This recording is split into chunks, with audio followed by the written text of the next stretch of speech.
Today's presentation now onto the main event. It's going to be over to Braxton Barker from the Utah cybersecurity team at the state. He's got some great information for us around the resources and the availability for us as local government entities to take advantage of to help us in our cybersecurity.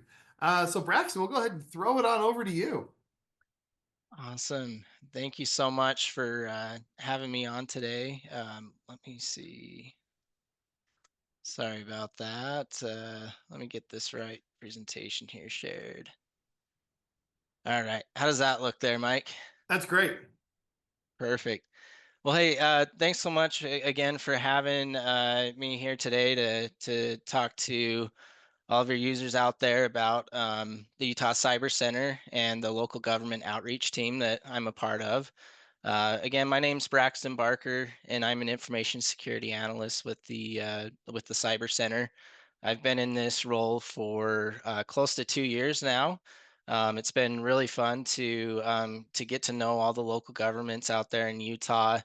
Still need to meet more, but super excited with kind of our mission and what we're doing and the projects that we have available to the local governments. So to kind of get into it, the agenda for today, we'll talk about, what is the Utah Cyber Center, the duties that are assigned to the Utah Cyber Center.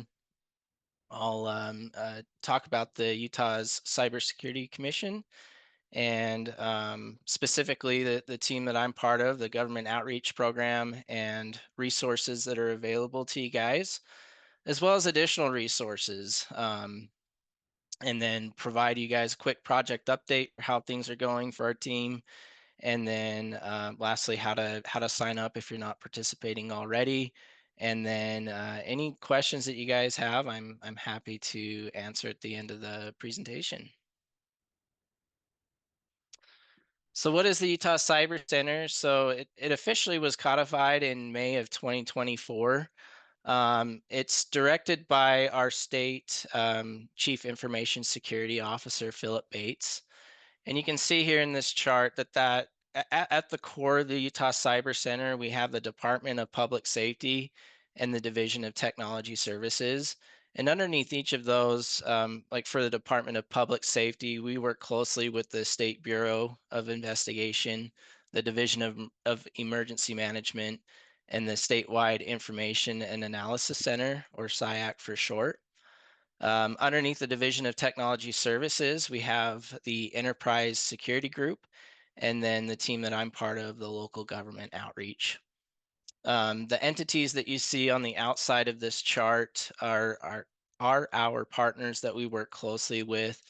So starting at the top left, we have the Utah Cybersecurity Commission. We work closely with the FBI and the Utah AG's office, as well as the Utah Education and Telehealth Network, CISA, which is the Cybersecurity and Infrastructure Security Agency, and then, of course, with the county and city governments.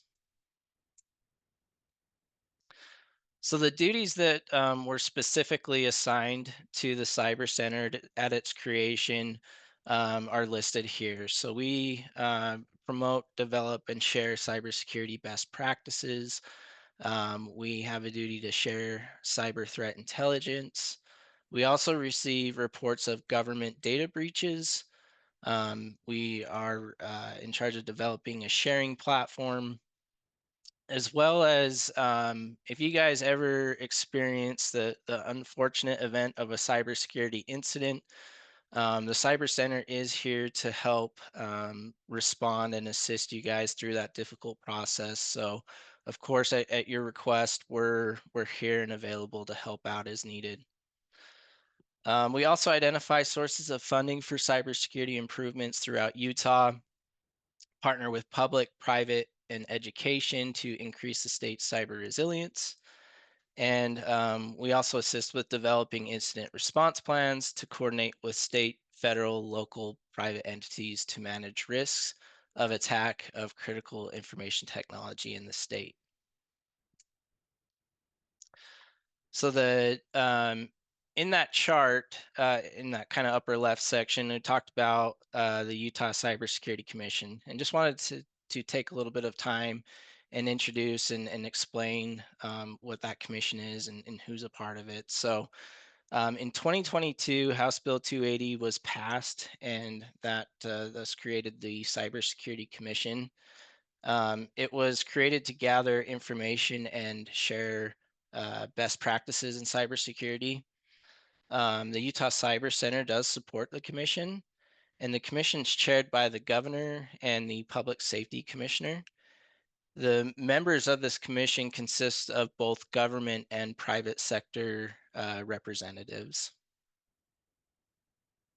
As far as what roles the commission serves, it's served to identify, inform, and provide analysis to the governor of current cyber threats and vulnerabilities.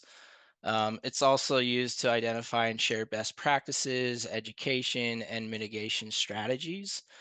Also, to provide outreach and collaboration between the private and public sectors, as well as provide recommendations for legislations to reduce the state's vulnerability to attack. Another entity that fell under the Division of Technology Services within the Cyber Center is the Security Operations Center, or SOC. And traditionally, the DTS SOC has supported the state executive branch agencies. However, with the creation of the Utah Cyber Center, the SOC has been assigned duties to assist with. And so here you can see a couple of things that you guys can work with the DTS SOC directly. Regarding incident response for breach. Again, they're there and available to help kind of help you through that process. It can be difficult and overwhelming at first, and so this team can kind of help come in and guide or provide that guidance, as well as a forensics capability. They can come in and help you guys through that process. There's also additional assistance or services available from the SOC. They can provide web application scans and penetration testing to identify those vulnerabilities for some of those systems that you guys may be using, and try to get you ahead of recommendations and what you can do to close up those vulnerabilities so attackers can't leverage those. So um, wanted to call out that team and what they can help out with. So for my team specifically, a local government outreach program, to start out with our mission, it's listed there at the top, but our primary mission is to assist local government entities in their efforts to securely provide IT services to their communities and reduce cybersecurity risk. To support our mission, there are various resources and services that we offer to accomplish that mission. And so we're providing software, we assist in incident response. We also facilitate training as well, both technical training and security awareness training that's good for really any of your employees, regardless of their role or responsibilities within your organization. This training will help them through um, just that general awareness training for cybersecurity, and we'll get into a little bit more detail on what that includes in just a second. So, and then we also assist in securing funding. So a lot of the projects that I'll be talking about soon are covered by a federal grant that we received as a state, and so we'll get into that. But that's one of the things that we're securing funding through is through grants, state funding, and we're also exploring a hardware donation program. We also like to promote the use of shared state contracts to leverage the purchasing power of the state as well. So some really great resources here. So we'll go ahead and get into the current efforts. And to do that, before I explain those projects, one thing that I want to show here is that this chart represents one of the assessments that we had performed across multiple entities. Here you can see a lot of red and even orange, which is low on that maturity level, and it really kind of identified these key functions or categories on um, how our team can help with securing those different projects I'm about to talk about, and again, just kind of help guide us into increasing these maturity scores. And so, over time, we hope to see this get higher on that maturity level score and see more yellows and greens. Um, and part of receiving the the federal grant, the state and local cybersecurity grant program, we had to come up with a strategic cybersecurity plan. And so this plan is a living document, and there are multiple voices that have provided input into creating this plan for the state and how to help locals move forward in their cybersecurity maturity. And so it outlines the projects available, and we'll go ahead and get into those projects now. So the first project that we have to offer, again, these projects that I'll talk about, these are offered to your organization at no cost. And that's thanks to that state and local cybersecurity grant program, as well as state dollars. Part of this grant required match funding from the locals. However, we recognize that a lot of those that would be participating in these projects wouldn't even have the budget to be able to provide that match funding. So we went to the state legislature to ask for them to provide that funding. And so this really is no cost to the local governments of Utah, and really nice to be able to have that available to you guys. And so this grant funding is available through essentially the end of 2027. For this project specifically, it'll be September of that year. Um, and we are working to secure permanent funding sources going forward. So we don't want this project and the rest of our projects to end when the grant runs out. So we are working with the state legislature to expand these projects beyond the life of the grant. So I think that we've got some really great traction moving forward, and hope to see that, that going forward. So. With the security awareness training, we've partnered with a company called Nobi4 that provides this training. A lot of the modules that you will find within Nobi4 are centered around cybersecurity training. However, I want to call out that there are also additional trainings as well that you can use this for. So, if you guys have any regulatory data requirements, if you need to follow like PCI, PII, HIPAA, those types of topics would be included, as well as HR. So, if you think of like harassment, workplace safety, those topics will be included with this product. Um, Another key benefit with this tool is performing your own simulated phishing attacks. And so this gives your users that real world example, and really trains them on those different red flags to be aware of, and hopefully prevent your organization's employees from falling victim to that attack. And then the last box there is a couple of additional features that you can test on the vulnerabilities of USB devices and QR codes.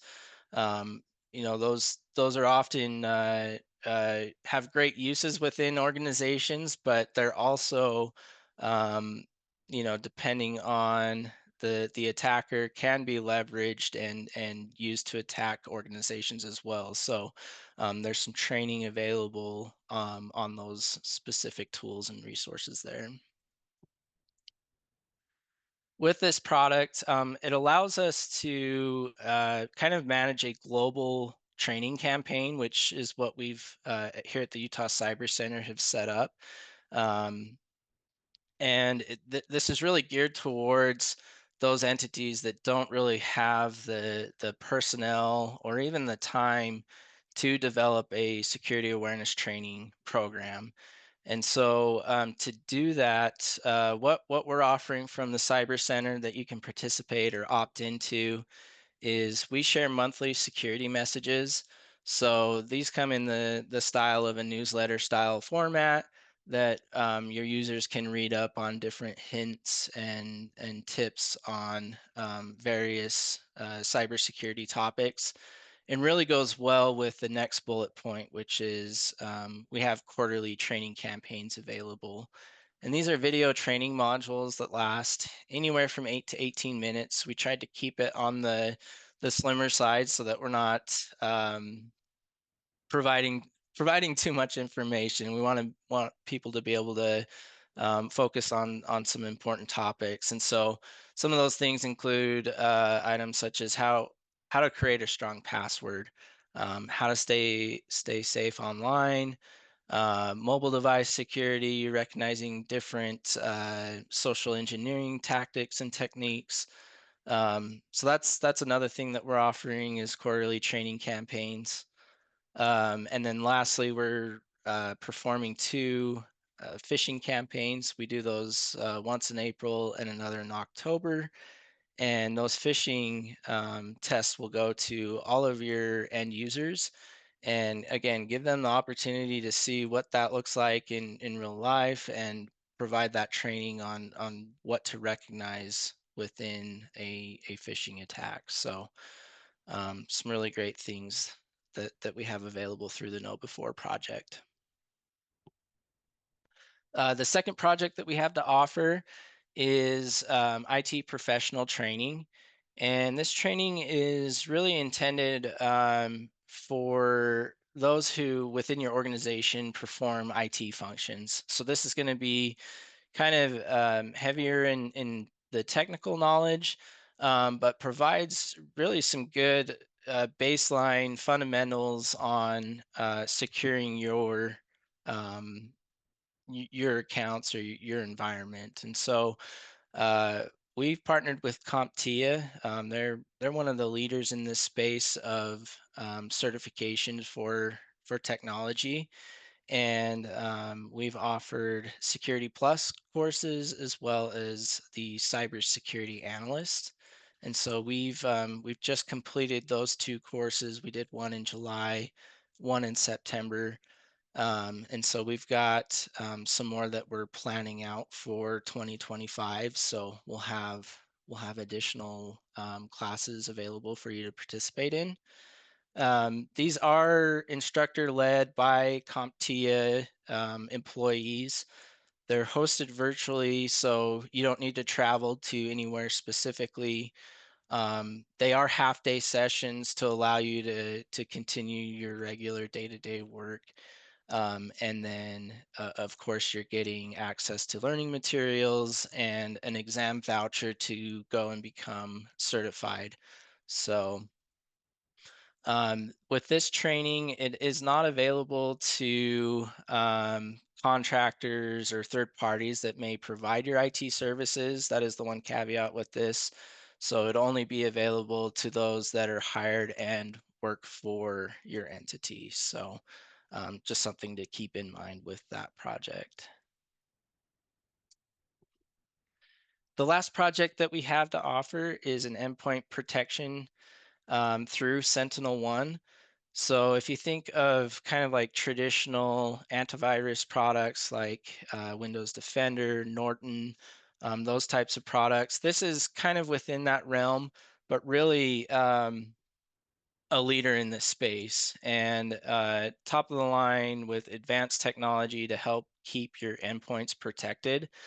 As far as those endpoints, so if you have any desktops, laptops, servers within your environment, this tool or this project would be able to be installed on those endpoints and help keep you protected.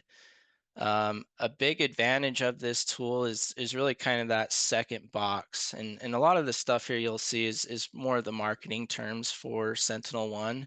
But to make it easy, that Vigilance Respond Pro second box is really a team of security professionals at Sentinel One that 24/7, 365, they're watching over your environment.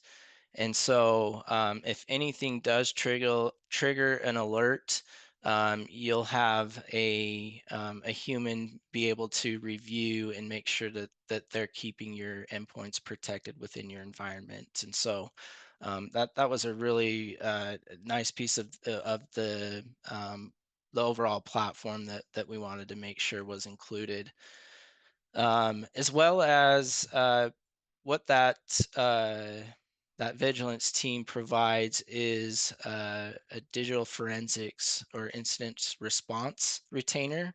So we've got several hours available that, again, if you guys experience an incident, a security incident or breach, we can call upon Sentinel One and have them come in and provide that investigation and help you through that process as well as the SOC team that we have available. Um, the last box there explains or additional tools that are available through this Sentinel One project, which will help with discovering devices that are on your network that you may not be aware of. So it really kind of opens your eyes to what's connecting, that you may not want connected to your networks, as well as providing vulnerability management. So any of your third-party applications or even operating system vulnerabilities that exist, this tool will identify those for you and help provide remediation actions to help close those gaps in vulnerabilities that you may have out there. So, super excited about this project, and we'll get into how you can participate if you're not already. Some additional resources that we have available. So first, I'd like to point out we do have a website that you can go and review a lot of this information that I'm presenting on today, such as the Cyber Center, the duties that we perform. It also has a tab where you can go and report any breaches that your organization may have. That fulfills the requirement of reporting to both the AG's office as well as the Utah Cyber Center. So it's a one spot that you can go and make those reports.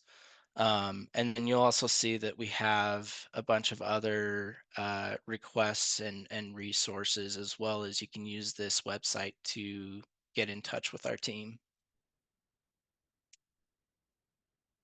Part of our website that we'll have available soon is, we've partnered with Utah Valley University with their EM Tech Policy Lab, and we're working with them to create a library of resources that can be available to anyone, such as various plans and policy templates, as well as some of these cybersecurity frameworks are pretty in depth and take a lot of time to read through. And what we want to do is condense that down into a more user friendly format. So lots of resources that will be coming, and what we're working on currently with UVU. And kind of skipped over it, but that first bullet, we're also working with them to develop annual surveys that we can send out to our locals and help really get that cybersecurity baseline, see where gaps are, and how we can help kind of offer up additional projects to close those gaps. And so, some really good things to look forward to here with UVU. Here's just showing a couple of examples that we have of the library and some of these different control frameworks, and how they'll be easier to read and follow. So that's kind of our vision of kind of what this will look like. And then this QR code here will take you to a shared drive of these response plan resources that we have available. Again, for organizations that don't have an incident response plan, this will kind of kickstart that for you and help guide you through creating your own, including various templates, playbooks, and additional guides. So, um, highly recommend that resource that's available. Another resource from the federal level that has lots of online resources available is CISA, or the Cybersecurity and Infrastructure Security Agency. Here I've provided the link to their webpage, but they also have two representatives that serve Utah and can help with assessments. So if you need someone to come in and kind of help again identify those gaps in areas that you need work on, um, you can coordinate with those individuals from CISA, as well as gain access to these resources and tools that you see here on the screen. Another resource for information sharing specifically is what they call ISACs, Information Sharing and Analysis Centers. I've picked these three. There's a lot of different ISACs out there depending on your organization and the sector that your organization serves. These three are kind of more geared towards government entities. And so the top one is the MS ISAC, or Multi-State Information Sharing and Analysis Center. That's good for all SLTT entities. These are all free memberships that you can join. The next bullet point is the elections infrastructure. So if you guys deal with elections, there is an ISAC that is specific to that specific sector. And then lastly, there's the Utah Statewide Information Analysis Center. This is a great resource for locally here in Utah. They have an Intel portal that if you deal with different communities of interest like law enforcement, cyber, elections, government, critical infrastructure, you can get access or request access to their portal by contacting syac@utah.gov. Just make sure that when you email them that you include your personal or professional title and organization name, and they'll help make sure that you guys have access to the various intel and resources that they have to offer. And the last resource that our team highly recommends is the Nationwide Cybersecurity Review, or NCSR. And this is a service offered by the MSISAC. It's a no-cost, anonymous annual self-assessment that you can perform for your organization and really kind of hone in on those different gaps that involve your cybersecurity for your organization. And so they tie a lot of the assessment back to the NIST cybersecurity framework. So um, there's a lot of good information that can come out of those assessments and help identify, um, as well as kind of provide those different remediations to help improve your cybersecurity maturity.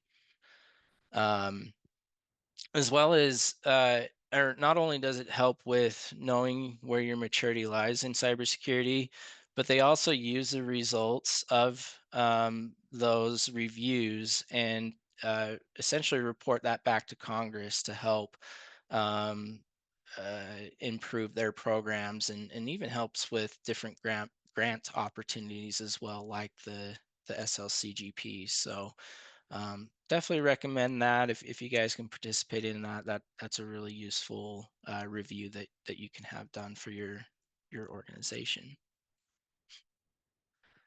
So, just really quick, wanted to provide some updates on those projects that I mentioned that we're offering through the state and local cybersecurity grant program.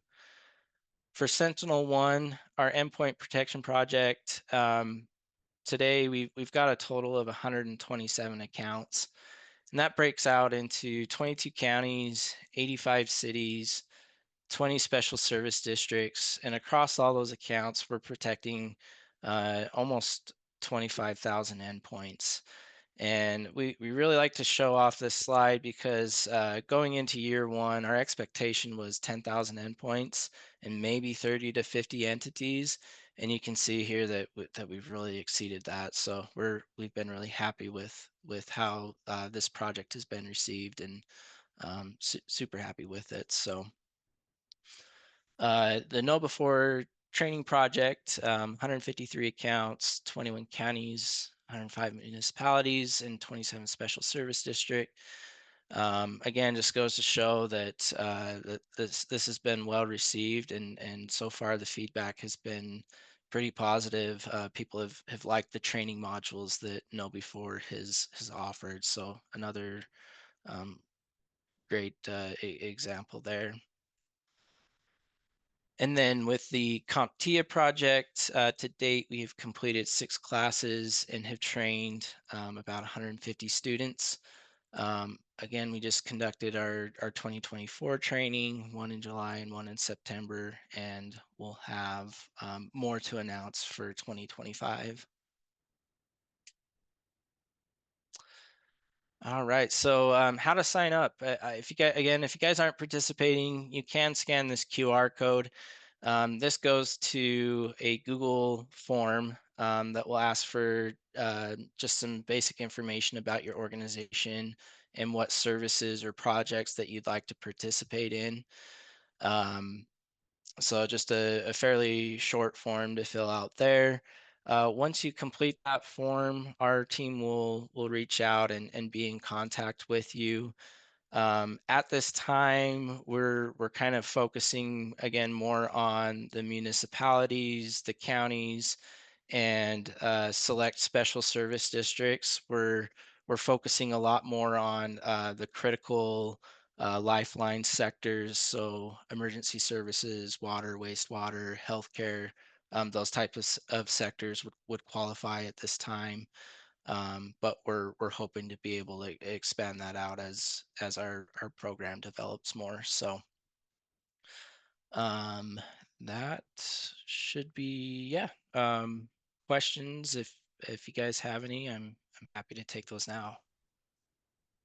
Folks, if you have any questions, go ahead and just use that chat box and type those questions here into the chat, and we'll get Braxton to answer them for us. Thanks, Braxton. That's a ton of really good stuff here.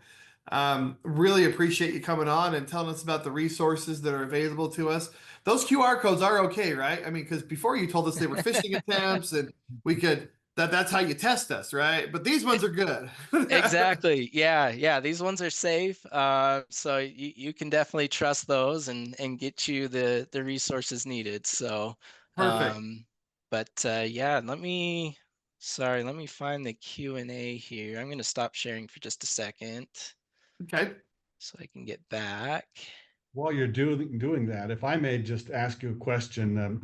My name is Jeff Rowley. I'm the claims manager for the Utah Local Governments Trust. And as you know, we insure 600 local governments, including cities, counties, towns, and special service districts. So uh, we really appreciate the resources the state is providing.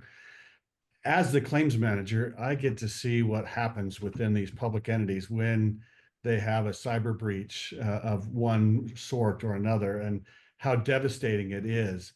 I'm curious to hear from you, Braxton, if you know, what are the top 3 types of attacks that we're seeing at the state level and at local governments that come through your office? What would be the types of attacks you're seeing? Yeah, I think probably the most common that people face is business email compromise. I think is probably the number one that we see. And so that the training through Know Before to provide information on phishing and those various tactics and techniques that attackers will use to try and phish people and get them to click on suspicious links. That's probably the number one issue that I think we see. Beyond that, I'm trying to think, but that really is the one that comes to top of mind for me is the business email compromise there. Okay. I would have to say that amongst our members, that's the most frequent type of attack as well. It has also been the most costly, Mhm. generally with payments being redirected through an email compromise. And payments are often for construction projects, so they're not small payments. They are rather large. Probably the second most frequent one that we see is a ransomware attack. Regardless of which vector or type of attack it is, let me tell you, people that are attacked are just devastated by the feeling of vulnerability and what it does to their organization. And these things don't get resolved very quickly. So kudos to the state for providing these resources. I highly recommend for all of you to take advantage of the training that they are providing, including their tips and ideas on how to prepare for and respond to any kind of cyber attack. The quicker you can move in the right directions, sometimes the quicker you can shut off the flow of money and also the potential for really negative political ramifications for your organization. So we also at the Trust provide resources through our policies and through the Beasley cyber policy, which is available to all members. And you can call us and get signed up on all of the resources that Beasley Insurance has to help you develop pre and post loss policies and practices. The Trust also does our own intrusion testing that we have available for our members. And so this area is, I hate to say emerging because it's been around for a while now, but it's not going away and they're getting very creative in how they're attacking us. And so thanks for attending today. And Braxton, thanks for all this information and all that the state is providing. I hope that our membership really takes advantage of this. Thank you. Awesome. Hey, thanks so much. I really appreciate that, Jeff, and thank you to everyone at Utah Trust for having me on today and letting us talk about the Cyber Center and the resources we've got available. So appreciate that very much. Yeah, Braxton, thank you again. Again, folks, if you have any questions, I don't see anything right here, Braxton, as of now. So you must have done an excellent job. Awesome. We'll send this out again. We'll send the recording of this out to everybody here, along with a copy of Braxton's slides, so you can have those QR codes available to you. And any other thing that you need, get in touch with us. Let us know. But otherwise, that's all we got for you, folks. Thanks for coming, and go out and have a safe day.